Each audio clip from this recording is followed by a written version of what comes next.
Now, welcome to another episode on work, energy, and power. Now, you have to be very, very patient with this aspect because I'll try to make this aspect very simple for every one of you. Now, what is work? Now, let's start with work. What is work? Don't forget that work is the force applied to a perpendicular distance.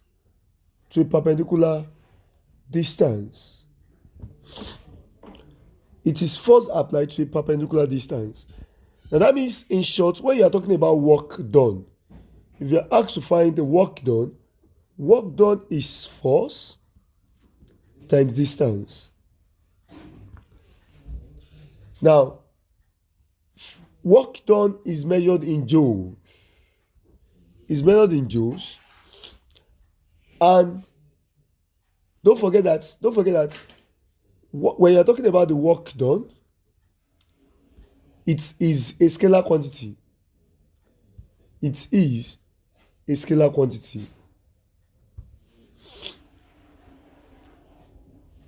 And don't forget that the unit for force is Newton and the unit for distance is meter. That means 1 joule is also equivalent to 1 Newton meter. So that means you can express joule in Newton meter.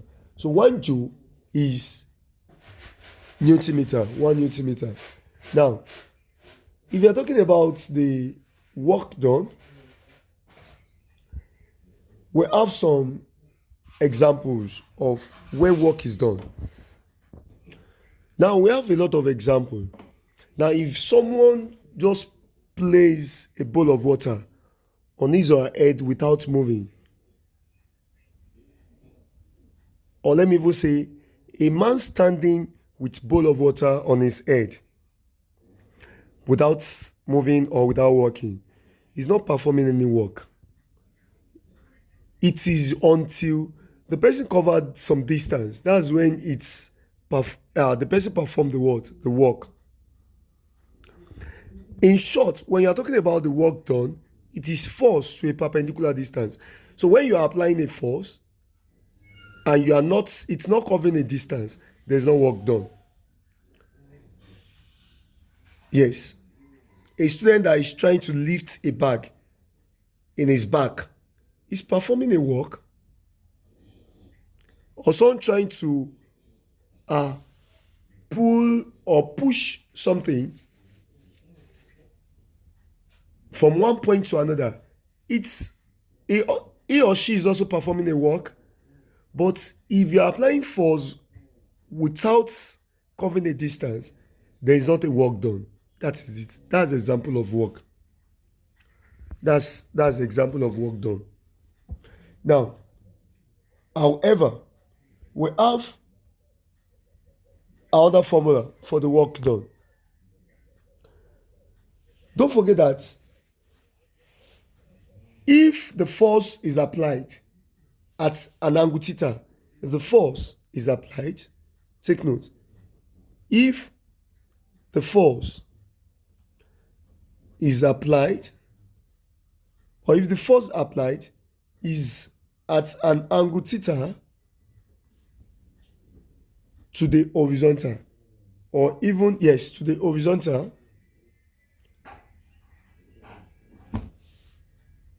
whenever there is an angle there, let me show you, then you can have something like this. Let's say this is the floor, then let's say this is the mass of an object. Then there is a rope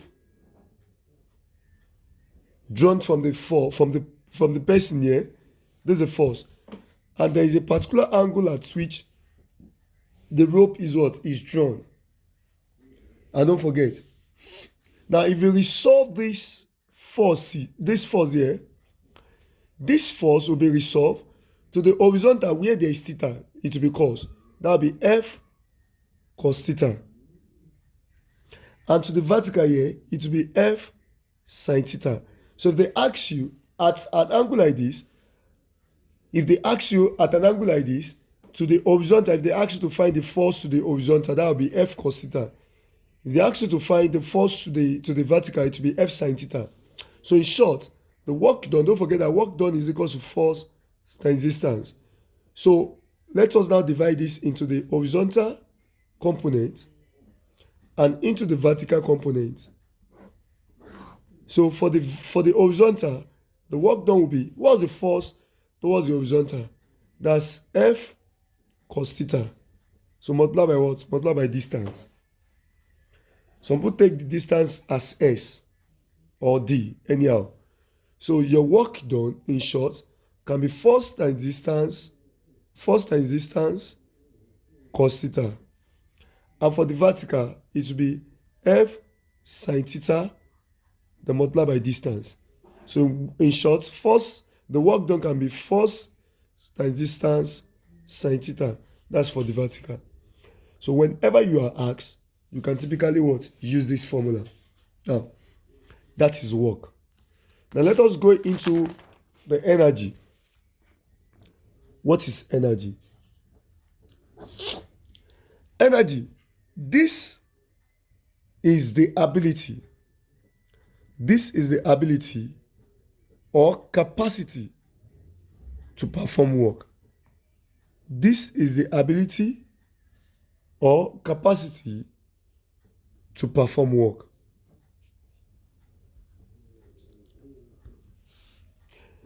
The same thing, energy is also a scalar quantity. It is a scalar quantity, and at the same time, it is also measured in joules. It is also measured in joules. Yeah, like work. It is also measured in joules. So you have to take energy as what? As the same. Now we have the forms of energy. We have forms of energy. Don't forget, number one, we have the aspect of light energy, or let me say we have the types of energy. Let me start from there. We have types of energy before I go into the forms of energy. Let's talk about the types of energy. The types of energy. Now, it is under the types of energy we have the light energy. We have heat energy that we can call the thermal energy. We can call it thermal energy. We have the mechanical energy. We have the electrical energy. We have the solar energy. We have the chemical energy. We have a lot of energy. But this mechanical energy gave us the forms of energy that we have, which is the potential, or let me even say, the potential energy and the kinetic energy. The potential energy and kinetic energy. So it is the mechanical energy that is divided into the potential energy and the kinetic energy. You have to be very, very patient. And what is mechanical energy? Mechanical energy is the energy that is processed by the object due to its position or due to its what? Motion. And that is why we said it is divided into what? Into two, which is the potential energy and what? And the kinetic energy. Now let's talk about the first one. Let's talk about the kinetic energy. Kinetic energy.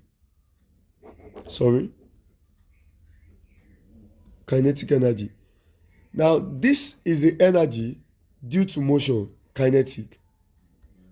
Whenever there is energy due to motion, we'll call it what? Kinetic energy. Now number two, we have the potential. The potential energy is the energy due to what? Due to rest. So this one is due to rest and this one is due to motion. And kinetic energy formula says half mv square. kinetic energy formula says half mv square, while potential energy formula says mgh. Potential energy formula says mgh. So therefore, the m here stands for mass, the v here stands for velocity. So here, the m here stands for mass. Don't forget that mass is measured in kg, velocity is measured in meter per second. Here, mass is measured in kg, and here we have g, which is acceleration due to gravity. Acceleration due to gravity. And don't forget that acceleration due to gravity has the value to be 9.8 meter per second square, or approximately 10 meter per second square. And we have h. H to be what? To be height. And it's also measured in what? In meter. So these are the formulas. This is the relationship between the kinetic energy and what? And potential energy. Now the next aspect we'll be talking about is, now let's talk about the laws of conservation of energy. Now, what is the law of conservation of energy? The laws of conservation of energy states that in the absence of any dissipate forces, like it may be in a closed system or an isolated system, the total energy is constant, and it can be transformed from one form to another. Or in short, you should just say that energy can neither be created nor destroyed, but can be converted or transformed from one form to another. That is the law of conservation of energy.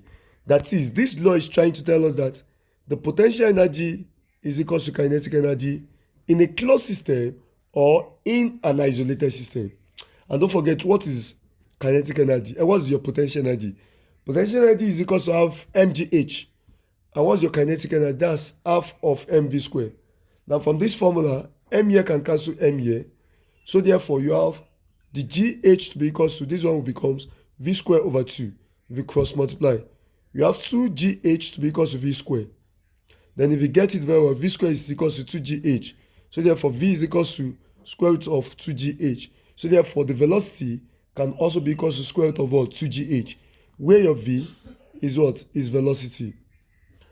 And your g is acceleration due to what? Due to gravity. Acceleration due to gravity, as I said. And your h is what? Is the height. Is the height. So this is it. Now, other aspects I'll be talking about is the work energy theorem. Work energy theorem. Don't forget, there is a relationship between work and energy. Work is a scalar quantity, energy is also a scalar quantity. Work is measured in joule, energy is also measured in joule. But this states that the work done by the resultant external force or external forces acting on a body is equal to the change in the kinetic energy. Is equal to the change in the kinetic energy of the body. Is equal to the change in the kinetic energy of the body. Now this law, if you want to prove this law is telling us that there is a relation between the work done and what? And the energy. And it said that the work done by the resultant external force acting on the body is equal to the change in the kinetic energy. So work done can be equal to the change in the kinetic energy according to the what? According to the work energy theorem. And what is change in the kinetic energy? Change in the kinetic energy will be equal to kinetic energy, the final kinetic energy minus initial kinetic energy. That is change in the kinetic energy. Change in the kinetic energy, take note, is equals to the final kinetic energy minus initial kinetic energy. Now let me quickly do this here. Now if you are talking about the final kinetic energy and the initial kinetic energy, now the only thing that will change is the what? Is the velocity. Don't forget that kinetic energy initially is half mv squared. So therefore the work done here will be equals to, now let us bring it here. So the final kinetic energy minus initial kinetic energy, that is the what? The change in kinetic energy. So therefore the work done will now becomes, don't forget, this one will be half of the, you know that kinetic energy is equals to half mv squared. So therefore it will be half mv squared minus half mu squared. Don't forget that v is final velocity whereby your u is initial velocity. So that's different. So therefore you have the work done to be half mv squared minus half mu squared. So the work done can also be half of, m is common between the two. So let us factorize m out.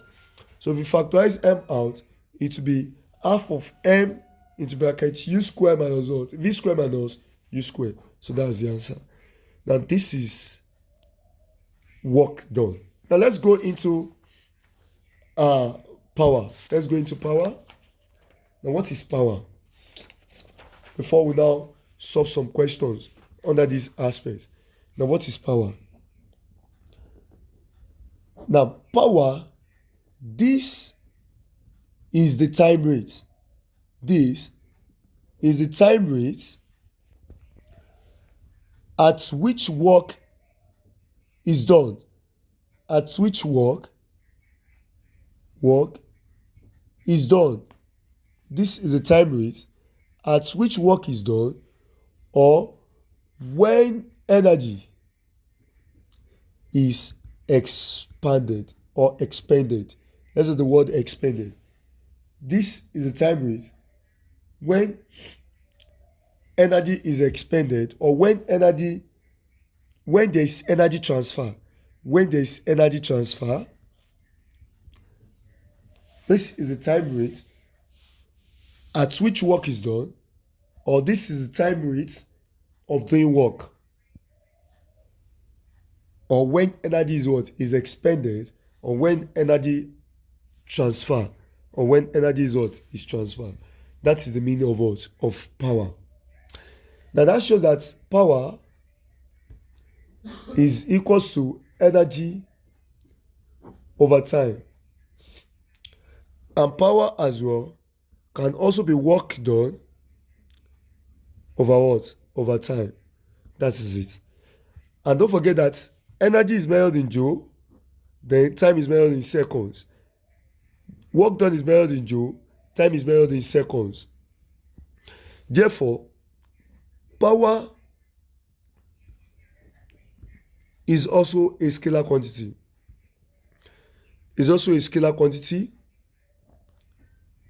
But at the same time, when you're talking about the power is measured in what? In watts. Power is measured in watts.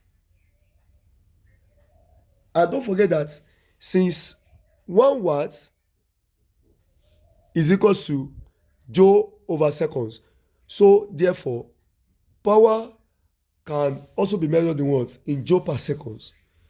Power can also be joule per seconds, and it can also be kilogram meter square per second square, per second cube rather.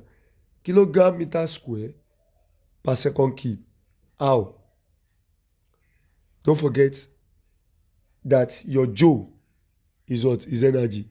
Or let us use work done. Work done, which is joule, is force times distance. And the unit of force is Newton. So times unit of distance, which is meter. And Newton is mass times, or let me even say that your force is mass times acceleration, so times distance. Force is mass times acceleration. So times distance here. And what's your mass? Your mass is kilogram. Then acceleration is meter per second square. So multiply by distance, which is meter. So this one will now become kilogram, meter times meter will be meter square. So per second square. So joule is kilogram meter square per second square. So if joule is kilogram meter square per second square, what's that joule over seconds? So now I have it to be kilogram meter square per second square over seconds. So this becomes kilogram meter square. If this one goes up, it becomes -1. So that means we have -2 -1 like this. So this becomes kilogram meter square per second cube. So that is why power can also be kilogram meter square per second cube. Now, we also know that a large unit of power,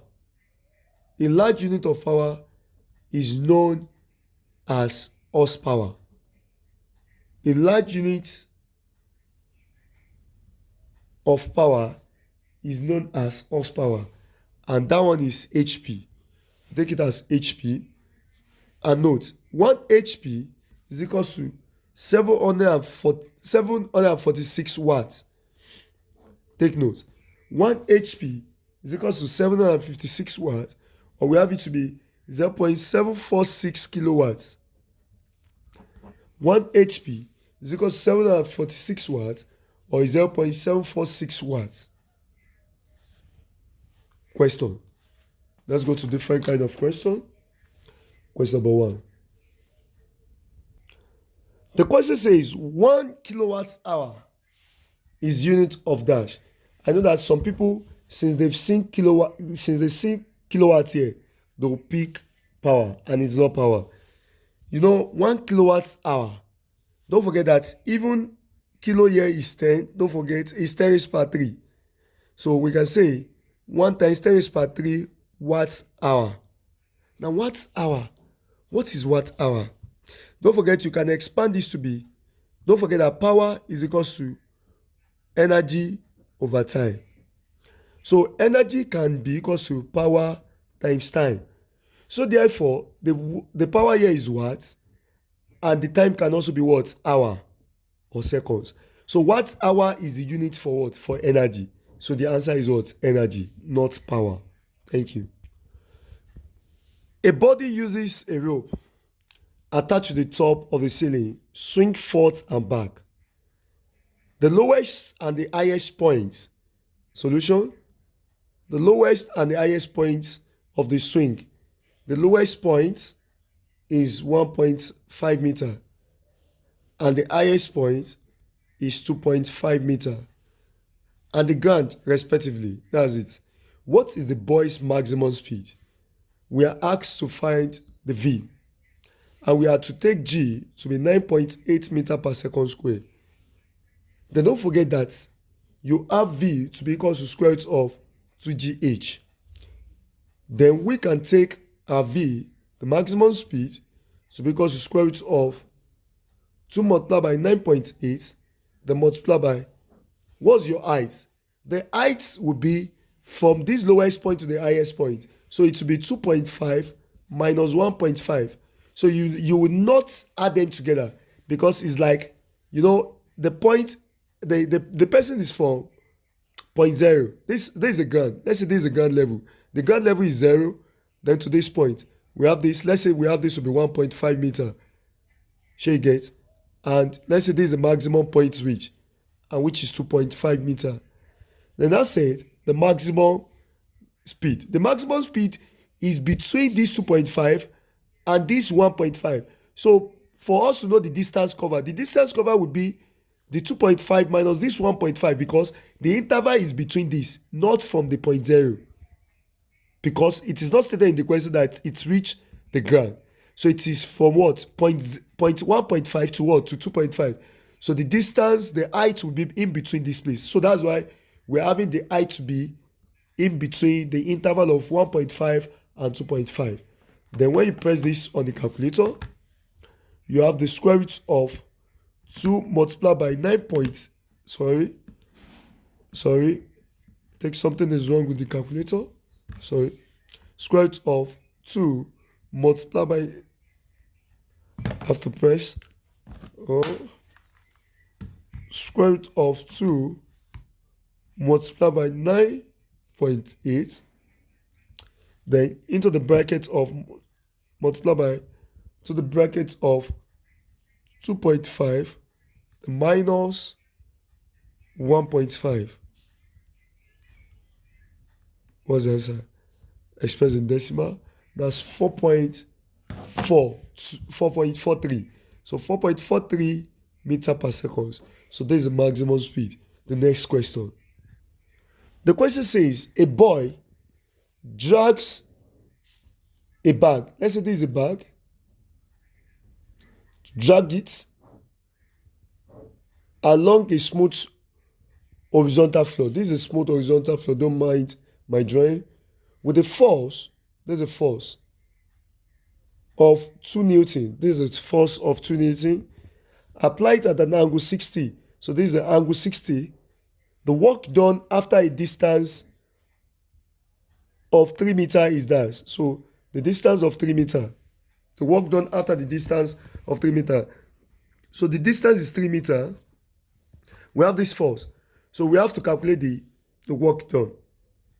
The work done here will be force cos theta times distance. Force cos theta times distance. And don't forget, the reason why is because when you resolve this into vertical and horizontal, this one will be, the force sin theta. So in short, this one will be, our force is 2. So sine, what's our theta? Our theta is 60. So this place will be force cos theta. So and it will eventually be, what's our force? 2. Then cos.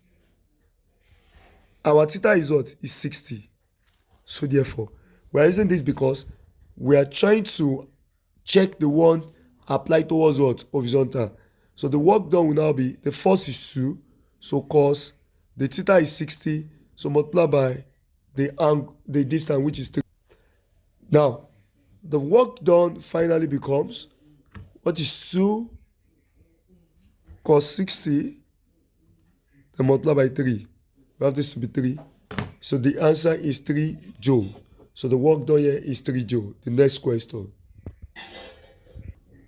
Check the question. It says a constant force of 40 Newton. So the force here is 40 Newton. Acting on a body initially at rest. When the body is initially at rest, the initial velocity is 0 meter per second. I told you under motion. Then it said with an acceleration of 0.1 meter per second. So we have the acceleration of 0.1 meter per second square for 4 seconds. So the time is 4 seconds. Now ask us to calculate the what? The work done. So before you can calculate this, the work done is equal to force times distance. So we have to know the distance. And don't forget, S is equal to UT plus half AT squared. Don't forget. So let me change this to S now because of this formula. So we can calculate the distance here. Don't forget, either S or T is still the same thing. It's still the same thing. Either S or D rather. Either S or D is still the same thing. Just know the denotation. That's S for distance. Sometimes we use D as well to represent the distance. So because of the equations of motion here, we're all familiar with S. So because it is initially at rest, so U is 0. So multiply by T. So irrespective of the T, which is 4. Then plus half of your A is 0.1. Then multiply by your T is 4. So square. S will now be 0 times 4 here will be 0. So we now have half of 0.1. Then multiply by 4 square. So we all have the answer to be 0.6. No, 0.8 rather. We all have it to be 0.8. This is it on the calculator. 0.8. So this one is 0.8 meter. So therefore the work done will now be force, which is 40, multiplied by the distance, which is 0.8. So we now have the answer to be the answer to be 32. So the answer should be 32 joules. Now the reason why we are not using cos theta or sin theta this time around is because they would not say it is used towards the what? Towards an angle, or it is drawn by the rope, etc. So that is why. So this is the answer. That's why we have it to be 32. The next question. The question says, the engine of a train produces a force of 3,000. So the force is 3,000 Newton when moving at 30 meter per second. So the velocity is 30 meter per second. We're asked to calculate the power. Let me generate a formula here. Don't forget that the power is equals to work done over time. So the power becomes, don't forget the work done is force times distance. So since work done is force times distance, so over time. Now don't forget that velocity is equals to distance over time or displacement over time, either way. So therefore the power is equals to force times this distance. So we can have it to be distance over time like this. So it's still the same thing as force times distance over time. So therefore the power is equals to force times what is distance over time. Distance over time is speed or velocity. So we have it to be velocity like this. So power will now becomes, what's your force? That's 3,000 multiplied by velocity, which is 30. So the answer becomes 90,000 watts. So don't forget the units for power is what? Watts. We can have it to be 90,000 watts or 90 kilowatts, because kilo is 10 raised per watt, 10 raised per 3. Kilo is 10 raised per 3. So we can have it to be 90 kilowatts, or we have it to be 90,000 watts. Next question. An engine raises 10 kg of water. Now the mass is 10 kg through a height of 60 meter. So the height is 60 meter in 20 seconds. So the time is 20 seconds. We're asked to calculate the what? The power of the engine. Now power is equal to work done over time, and work done is force times distance over time. So power will be equal to, what's the force? The force can also be mass times acceleration, or we use acceleration due to gravity. So we can have it to be mgh, because force is mg. So times what? Times the distance can also be h.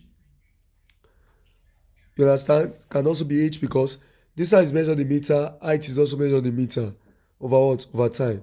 So we now have the mass to be 10 multiplied by g, which is 10, then multiplied by height, which is 60, all over time, which is 20. So if we calculate this one is 3,000 watts, or we have it to be 3 kilowatts. 3,000 watts, or we have it to be 3 kilowatts. So this is the next question. The next question now, number 7. The question says, a body of mass 2 kg. So the mass is 2 kg, has an initial velocity of 8 meters per second. So u is 8 meters per second. So initial velocity is 8 meters per second in the positive x direction as it passes the origin of the coordinate. The origin of the coordinate. It is subjected to a retarding force, that is deceleration, decelerating force, such that f of x is minus 0.5. That is, what they are saying is that the force towards x-axis is minus 0.5. That's what would be its x coordinate when it stops. X coordinate when it stops. That is, what would be its distance when it stops. Now, what would be its distance when it stops? This, when, don't forget that when an object comes from rest, when an object comes from rest, I told you initial velocity is 0 meters per second. But when an object stops or halts, then the final velocity will be 0 meters per second. So here, they said when it stops. So when it stops, the final velocity will be 0 meters per second. So therefore, to solve this, we can use the work energy theorem. Work energy theorem that says the work done, the work done is equals to the change in the kinetic energy. And I told you that the work done is equals to the final kinetic energy minus initial kinetic energy. I told you that the work done is equals to final will be half mv squared. The initial will be half mu squared. Because the difference will be initial velocity and final velocity. So what's the work done? Work done is force times distance, which is equals to half of, we can take the common, which is half m is common between the two. So the remaining one will be v squared minus u squared. Then don't forget, they said the x coordinate. I can change the distance here to x. So it can be changed to x like this because they are the same thing. So it is just what they use in the question that I want to help them to use. So it is the distance we are asked to find. So which I just changed to what? To x. It's just x. So is equals to half of m into bracket v squared minus u squared. So the only thing I change is just changing of the notion of distance to x. That's it. Our force is minus 0.5 in the question. So multiply by our x, which is distance, is equals to half of, what's our m? The mass given to us is 2. Then to bracket v squared. Our v is 0 squared, so minus our u, the initial velocity is 8, so 8 squared. So we now have this to be minus 0.5x to be equals to 2 here, we cancel 2 here. 0 squared will be 0. So we now have this to be minus, you have 8 squared to be 64. So that will be minus 64. If you check the value, minus here cancel minus here. So that have x to be 64 over 0.5. So 64 over 0.5 will give us 128. Yes. Will give us 128 beta. So this is the final answer to this question. The next question. See another question. A tractor can exert a force of 5 times 10 raised power. So we have the force to be 5 times 10 raised power 5 Newton. While moving at a constant speed. So we have the speed to be 10 meters per second. While moving at a constant speed of 10 meters per second, determine its power in horsepower. Determine its power in HP. Don't forget I told you HP. Now, they said power is equal to, don't forget, work done over time. And work done is force times distance over time. So I told you that power is equal to force times velocity. I told you. Please take note of this because velocity can also be distance over time or speed. So we have the power here to be equal to, what is your force? That's 5 times 10 raised power 5. But power, that's 10. So if you check this very well, this will be 5 times 10 raised power 6 watts. But they said in horsepower. Don't forget that 1 HP, 1 horsepower is equal to 746 watts. So therefore, how many, now ask yourself, how many HP will give us 5 times 10 raised power 6 watts? This one is constant. This one is constant. 1 HP is 746 watts. How many HP will give you 5 times 10 raised power 6 watts? So we want to convert this one to HP.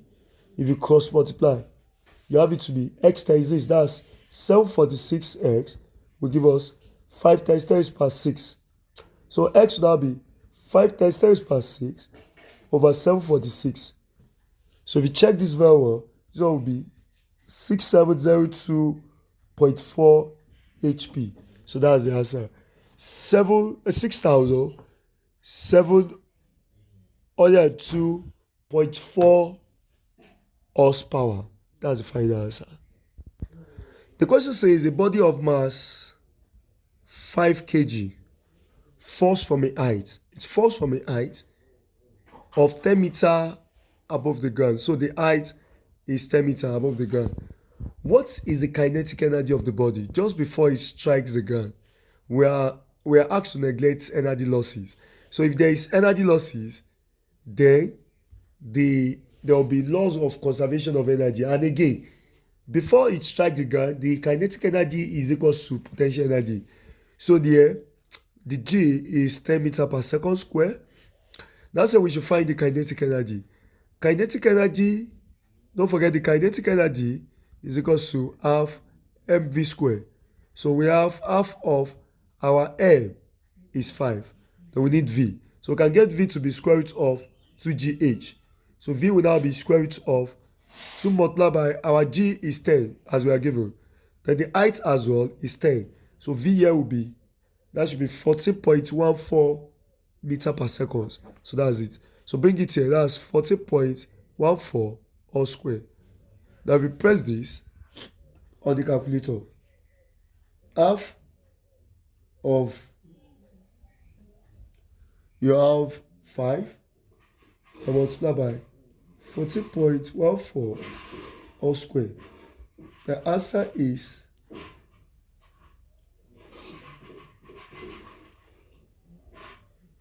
499.85. So approximately we have it to be 500 joules. Have it to be 500 joules. The next question. So please take note. The question says, a body whose mass is 40 kg, find that it can run up a steps of that it cannot run up a flight of 50 steps. So the steps is 50. Each step is 15 centimeter high. If you convert this 15 centimeter high to meter, that will be 0.15 meter. That's divided by 100. So each step is 0.15 meter high. And the time used is 5 seconds. That said, how much power is required? We should take G to be what? 10 meter per second square. Now, how are we going to do this? We must know, these are the steps. This is step. This is step. Now, each of these steps is 0.15 meter high. The height is 0.15 meter. And the numbers of steps it's climbed is 50. So for us to know the distance covered, so distance covered will be the height of one step, which is 0.15, multiplied by the numbers of steps covered, which is 50.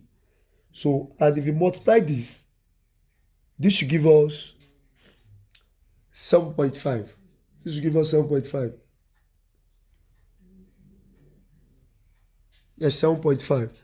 So 7.5 meter is the total distance covered by the person. So and don't forget that power is equal to force times distance over time. And what's the force? We can have the force to be mg. So the force can be mg, so multiply by distance over time. And what's the mass? The mass is 40. Multiply by the g, we are asked to take it as 10. The distance is 7.5 all over the time, which is 5. And if you calculate this one should be 600 watts. 600 watts. The next question. See this question. It says an insect is climbing up a 30 feet vertical wall. Now see, this question I have to analyze it very well. Now from 0 feet to this place, 30 feet. Now say, starting from the bottom. So it starts from 0 feet to 30. It's going to 30. Now say it climbs 3 feet during the day. So during the day, it will definitely occupy 3 feet. And slips down 2 feet at the night. So when it goes up 3 feet in the day, then it will come down 2 feet in the night. That shows that per day, the insect is covering 1 feet per day. 1 feet per day. That's it. How many days would it reach the top of the wall? Now, some people will pick 30. It is not 30. Because, don't forget that, because some people will calculate it as, if it is per day, it goes up 3 feet, then in the day. Then during the night, it comes down 2 feet. That means in 24 hours, it's covering 1 feet. Now that means some people now say, and the total height of the wall is 30 feet.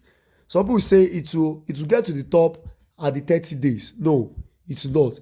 Because the reason is because, let's say at 27th, at the 27th day, the 27th day, it must have covered 27 feet. Is that not? According to our analysis, it must have covered 27 feet. Let's say that it's reached 27 feet at 27 what? 27 days. 27 feet at 27 days. That is it. 27 feet at 27 day. Now, on the 28th days, it will have to still climb 3 feet again. So 3 feet plus this 27 feet. 3 feet plus this 27 feet that it's already reached at the 27 days, then it will make what? 30. So that's why. So that means it need a day to be added to these 27 days to make what? 30 feet. So that's why it will cover these 30 feet at 28 days, because at 27 days it must have covered 27 feet.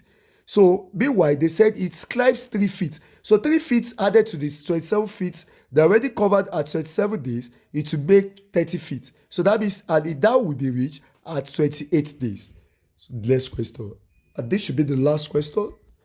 The question says, a proton is accelerated at, the acceleration is 3.6 times 10 raised to the power 15 meter per second square.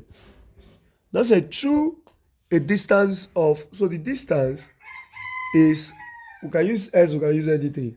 So through the distance of 3.5 centimeter, we convert this to meter, that will be 0.035 meter. So that will be divided by, you have to divide this by what? By 100. So 3.5 divided by 100 will be 0.035. Yes, correct. Now, that's said if the initial velocity u is 2.4 times 10 raised to the power 7 meter per second, the question says find the change in the kinetic energy. The change in the kinetic energy at the end of this distance. The change in the kinetic energy at the end of this distance. Now, when you have this, don't forget that we are asked to take MO. Take MO to be what? To be 1.67 times 10 raised to the power minus 27 kg. Now, MO means the mass of the what? Of the object. Now, if you are taking the mass of the object as this, then let us see what is going to happen. Don't forget, I told you that the formula for the change in kinetic energy is equal to the final kinetic energy minus initial kinetic energy. Now, I told you that the difference is just the initial velocity and the final velocity. So the change in the kinetic energy will now becomes half of mv square minus half of mu square.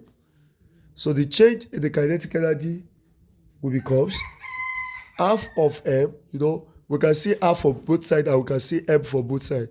So v square minus u square. Now, so the change in kinetic energy becomes half of, what's our m? The m here, the mass is 1.67 times 10 raised to the power minus 24, or let me even write it. Let me use here. Let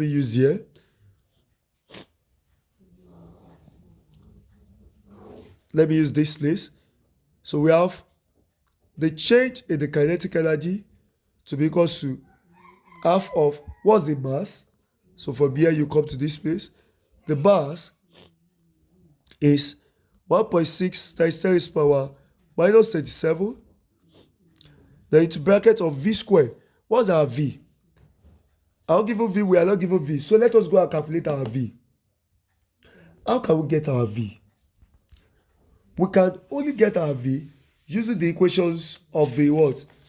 The equations of the motion, which says that v square is equal to u square plus 2as. So if we use this, v square will be equal to u square. What's our u? We are given u to be 2.4 times 10 raised to the power 7. so all square, plus 2 into bracket A is 3.6 times 10 raised to the power 15. The multiply by distance is 0.035. 0.035, that's the distance. Now if you multiply all this together, v square will be equal to 8.28 times 10 raised to the power what? That should be times 10 raised to the power 14. Yes, times 10 raised to the power 14 meter per second. But don't forget that this is v square. I don't square root this. I don't find v because I can use v square here because it is v square that I even need. So if I square it here, I will still come and square it here. So I don't need to make v the summary formula so that it not be v is equal to square root of no. So because it is v square I found, because I still need v square here. So v square is 8.28 times 10 raised to the power 14. So minus, what's your u? Your u is 2.4 times 10 raised to the power 7. So I can now square this u. So I can square the u, but I will not square the v because it is v square I found, not v. So if you are the one that, if you are the kind of person that make v the summary formula and found v, then you have to come and square it again. You are still going to get the same thing. So why wasting your time? So the change in the kinetic energy here will now be, now if you press all these on the calculator, you should have it to be 2.10 times 10 raised to the power minus 13 joules. So we press this correctly on the calculator. Yes, take note. Then observe this. You have it to be 1/2 to the bracket of 1.6 times 10 raised to the power of minus 27 to the bracket of 8.28 times 10 raised to the power of 14 minus into the bracket of 2.4 times 10 raised to the power of 7 all square. There's the bracket. You have this minus 13. So that's it. So we have it to be 2.06. So we have 2.016. 2.016 times 10 raised to the power minus 13. 2.016 times 10 raised to the power minus 13. So that's the answer. And this is an exercise.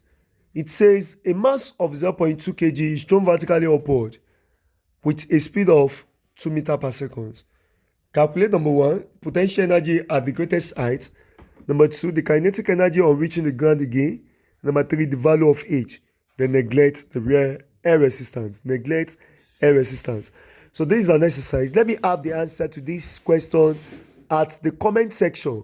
Like, comment, and subscribe. Share for other people to use. I am Missioner David Blessing by name, popularly known as General David. Let me know the right answer to these questions at the comment section. Thank you very much. God bless you. Helping students is our priority.